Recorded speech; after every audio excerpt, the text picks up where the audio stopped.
Hello friends, कैसे आप सब? Welcome back to my YouTube channel. So guys यार, आज हम लोग पढ़ेंगे टेंस के बारे में। मैक्सिमम बच्चे स्किप भी कर चुके हैं यार। टेंस के बारे में कौन पढ़ता है यार। हम लोग आज टेंस के बारे में कुछ और ज़्यादा नॉलेज जानने की कोशिश करेंगे, जो आप लोगों को स्कूल में कभी भी पढ़ाया नहीं गया है। टेंस आप लोग जानते हो, तीन तीन है: प्रेजेंट, पास्ट, फ्यूचर। उसमें से फ्यूचर को जो है फ्यूचर टाइम बोला जाता है, फ्यूचर टेंस नहीं बोला जाता मॉडर्न इंग्लिश के अनुसार। अब देखो, फादर ऑफ इंग्लिश, जिनकी वजह से आज इंग्लिश लैंग्वेज प्रचलित है, जो कि थोड़ा बहुत इंग्लिश झाड़ के अपने आप को पूरा ज्ञानी समझते हैं, उसी इंग्लिश का शुरुआत किया जेफरी चौसर ने, जो कि 1340 से लेकर 1400 साल तक पूरा बचे, जो कि 60 साल की उम्र में बुढ़ऊ चला गया। फादर ऑफ इंग्लिश लिटरेचर, देखो जूलॉजी में जो दो दो लोग थे, टैक्सोनॉमी वर्ड एक बंदे ने निकाला, टैक्सोनॉमी एक बंदे ने निकाला। टैक्सोनॉमी जो, देखो, वो जो कैरोलस लिनियस जो रिसर्च कर रहा था, उसको भी नहीं मालूम था कि वो जो रिसर्च कर रहा है उसका नाम टैक्सोनॉमी है। टैक्सोनॉमी बाद में अलग साइंटिस्ट ने दिया। दोनों का रिलेशन है टैक्सोनॉमी से। फादर ऑफ टैक्सोनॉमी कहा जाता है कैरोलस लिनियस को। लेकिन जो वर्ड, जो टैक्सोनॉमी जो नामक एक जो वर्ड जो गिवन किया गया, वो एक अलग बंदे ने दिया। तो यहाँ पे भी उसी तरीके का फादर ऑफ इंग्लिश, जिन्होंने कि थोड़ा बहुत शुरुआत किया था इंग्लिश अल्फ़ाबेट्स या एनीथिंग, उन्होंने जो शुरुआत किया था उनका नाम था जेफरी चौसर। पूरा लैंग्वेज बना दिया उन्होंने, जो कि आज इंटरनेशनल लैंग्वेज हो चुका है वो। ठीक है, अंग्रेजी आज हर कोई समझता है। कितना बड़ा हाथ मारा जेफरी चौसर ने। Next, father of English literature, William Shakespeare,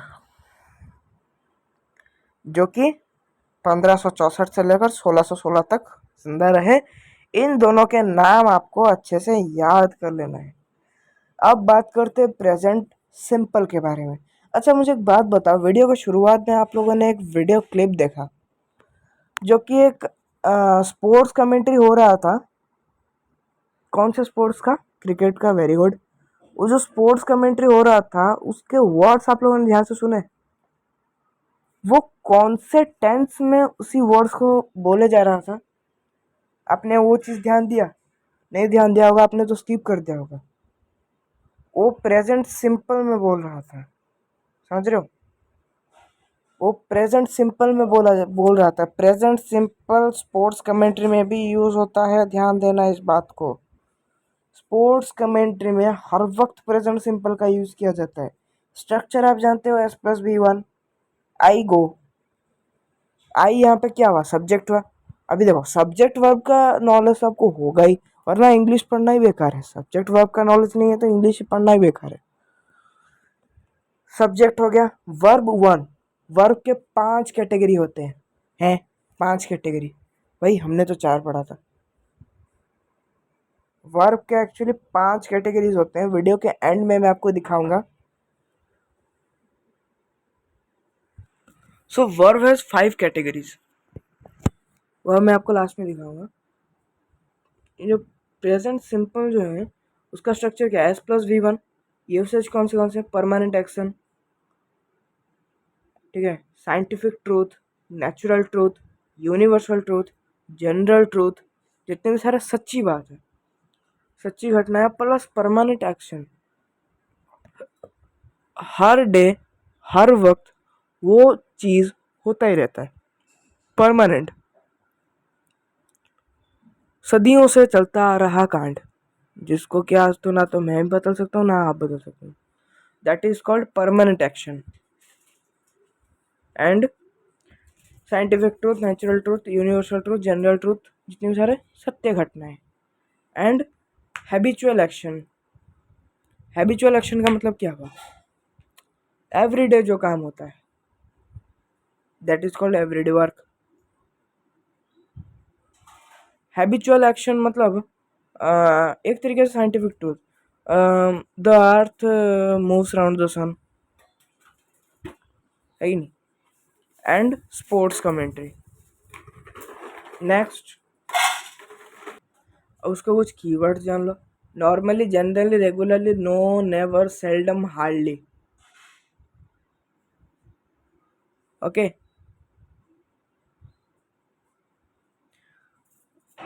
question, correct the errors. Question मैं आपको दे रहा हूँ. अच्छा, मुझे एक बात बताओ. मैं यहाँ पे एक सवाल लिख रहा हूँ. आई seldom getting a letter.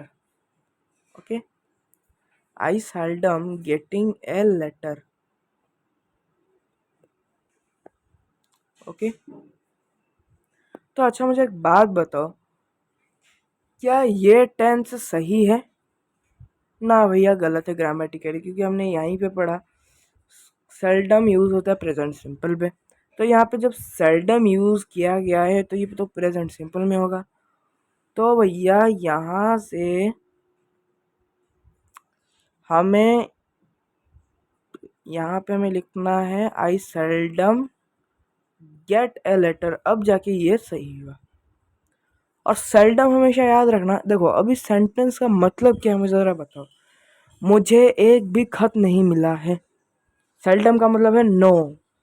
Seldom हमेशा नॉट कैरिंग. ओके, मतलब सेंटेंस में नॉट लगाया नहीं जाता, लेकिन सेल्डम का मतलब होता है नहीं. नेगेटिव सेंस में हमेशा यूज होता है सेल्डम. मुझे एक भी खत नहीं मिला, पिताजी से, माताजी से, जिससे भी. आपके मुझसे, अपने अपने बंदा बंदी से, है कि नहीं.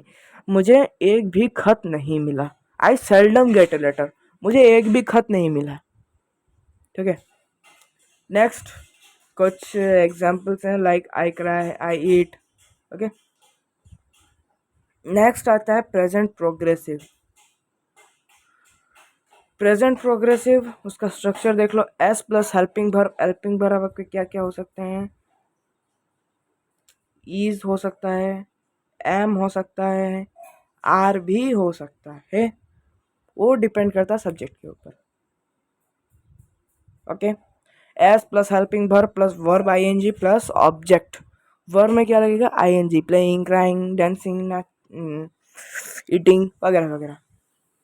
देखो, मैं आपको एक होम टास्क देना चाहता हूँ. आप एक काम करो, 10-10 सेंटेंस लिखो of each tense.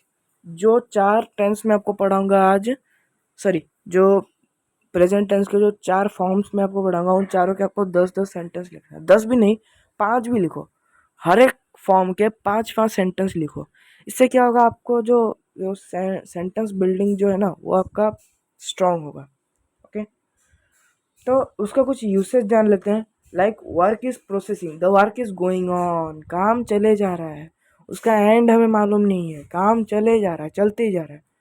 Present progressive में हमें एंड मालूम नहीं चलता. काम चले जा रहा है, कब कब खत्म होगा वो हमें भी नहीं मालूम. खत्म हो गया तो परफेक्ट में चला जाएगा. समझ लो, काम चले जा रहा है. Work is processing, the work is going on the way. गाड़ी हमारा ऑन दी वे है. अभी हम ऑन दी वे हैं भैया, पहुंच रहे हैं. उस क्षेत्र में अगर आप इंग्लिश में बोलते हो तो वो उसमें प्रेजेंट प्रोग्रेसिव ही अप्लाई कर किया जाता है. पहले इंग्लिश में कोई बोलता नहीं है, फ़ोन फेंक देंगे लोग. नेक्स्ट, कंटिन्यूअस वे, यानी कि एक ऐसा वर्ब जो कि कंटिन्यू हो ही जा रहा है. कीवर्ड्स हैं no, now, still, today, this day, this month. अगर इन वर्ड्स का भनक तक आपको चल गया तो भैया आंखें बंद करके आपको प्रेजेंट प्रोग्रेसिव ही अप्लाई करना है. समझे?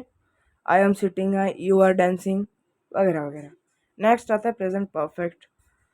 स्ट्रक्चर देख लो. S plus have or has plus verb 3, verb का थर्ड फॉर्म. लास्ट में मैं आपको बताऊंगा वर्ब के जो 5 फॉर्म्स. वर्ब के टोटल 5 फॉर्म्स है, लेकिन आपको हार्डली 5 फॉर्म्स पढ़ा है किसी ने होगा. आपको 4 फॉर्म्स ही पढ़े होंगे. वर्ब्स के 5 फॉर्म्स भी होते हैं। तो कीवर्ड जान लेते हैं प्रेजेंट परफेक्ट के। Just, already, till, after. याद रखना येट और सो फार भी प्रेजेंट परफेक्ट में होता है, लेकिन वे लोग नॉट कैरिंग। यानी कि एक यदि मैं आपको एक सेंटेंस यहाँ पे मैं देना चाहता हूँ, यहाँ पे मैं आपको एक सेंटेंस दे रहा हूँ, ध्यान से देखो। सेंटेंस ये होगा, आई हैव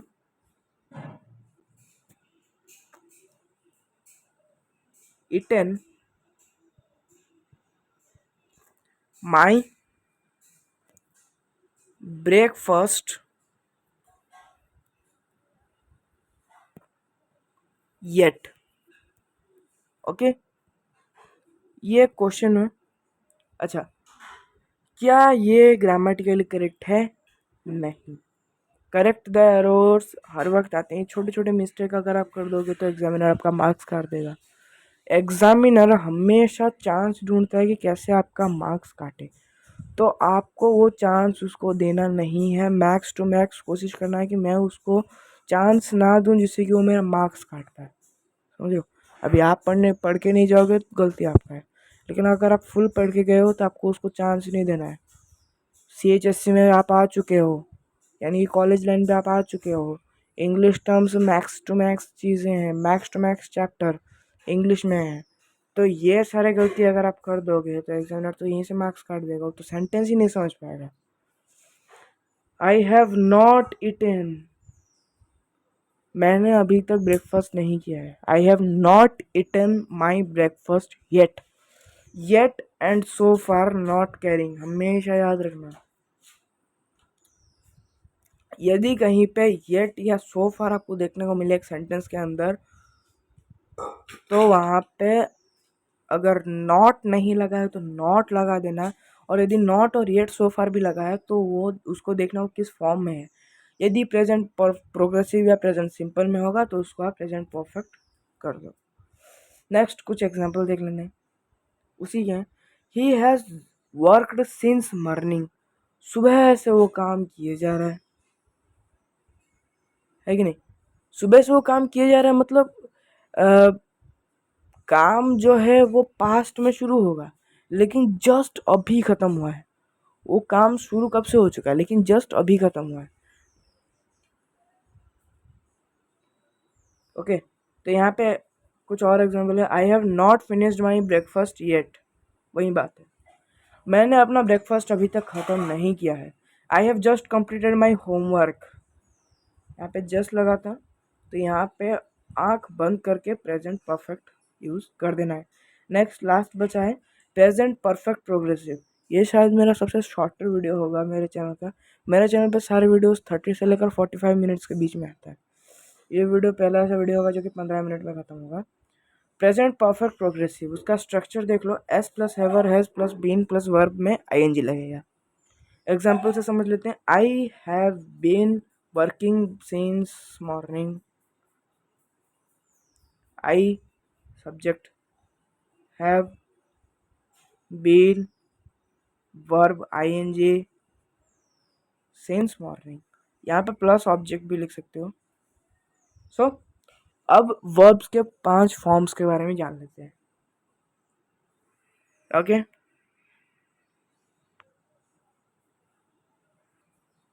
तो सर वर्ब्स के अपने लोगों ने 3 फॉर्म्स तो ये पढ़े हैं, ईट, एट, इटन। भाई ये तीनों तो आपने पढ़ा ही है। 2 और हैं जो कि आप लोग इंग्लिश में पढ़ते हो लेकिन उसके ऊपर कभी ध्यान नहीं दिया होगा। अब देखो, वही फोर क्या कहता है, ईटिंग, यानी कि वर्ब प्लस ING फॉर्म। ठीक है, ये प्रेजेंट में गया, ये पास्ट में गया, ये फ्यूचर में गया। ये गया वर्ब ING के अंदर। कहाँ पे गया? वर्ब ING के अंदर। और ये गया वर्ब एस के अंदर। यानी कि इट्स भी तो हम मैं यूज़ कर सकता हूँ। यानी देखो वर्ब के यहाँ पे 5 फॉर्म्स हो गए। ईट को मैं प्रेजेंट भी लिख सकता हूँ, ईट का मैं पास्ट फॉर्म भी यूज़ कर सकता हूँ, पास्ट एट। ईट का मैं फ्यूचर फॉर्म भी यूज़ कर सकता हूँ, या पास्ट पार्टिसिपल भी जिसे बोला जाता है, इटन।